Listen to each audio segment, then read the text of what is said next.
Saya punya cerita dari bapak, juga cerita ini pernah dihentikan Mbah Mun. Ada filosofi ilmiah yang nggak bisa diganggu gugat. Ini harus kita camkan. Misalnya begini, al-insan abdul ihsan.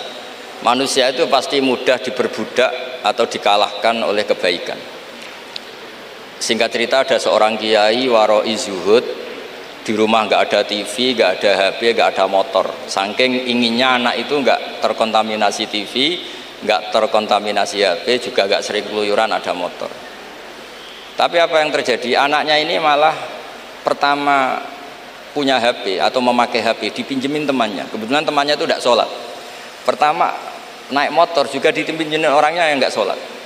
Pertama tahu TV juga di tetangga, komunitas keluarga yang tidak sholat. Sehingga perasaan anak ini hanya punya utang jasa sama orang yang tidak sholat. Lama-lama kenangannya apa? Ternyata orang yang tidak sholat itu lebih manusiawi ketimbang yang sholat. Singkat cerita, anak ini akhirnya nggak sholat.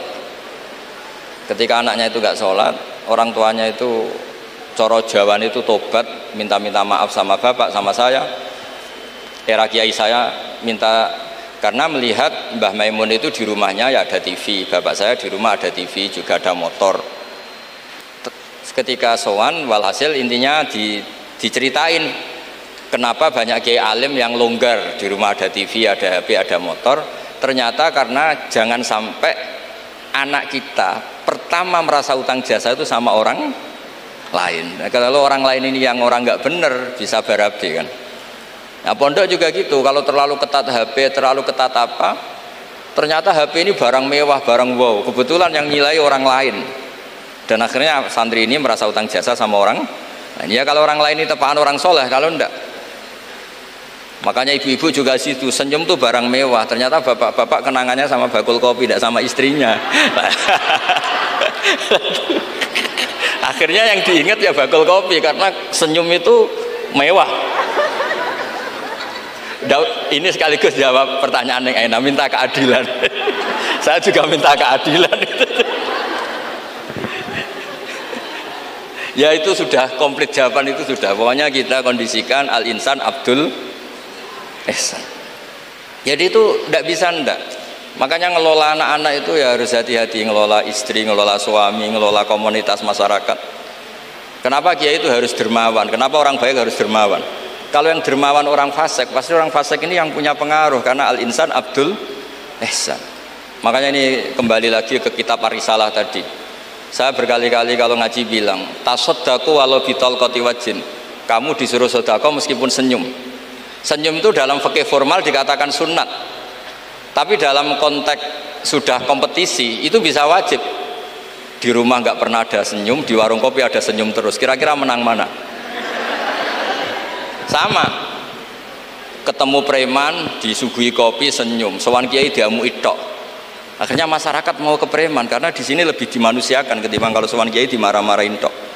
Akhirnya konsep Nabi Tolkoti Wajin tidak lagi kita katakan sunat tapi wajib. Makanya berarti ibu-ibu senyum sama suaminya wajib. Tapi kalau disenyumin terus ya wong lanang ya dablek itu dikira nggak pernah salah. Berarti marah juga.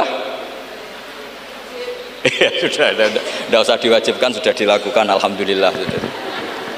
Jadi menurut saya ngadepi fenomena sosial apapun kita harus punya kaidah ilmiah yang permanen, yaitu al-insan abdul ihsan. Semuanya fikih, semuanya solusi, semuanya teori itu pasti kembali ke situ.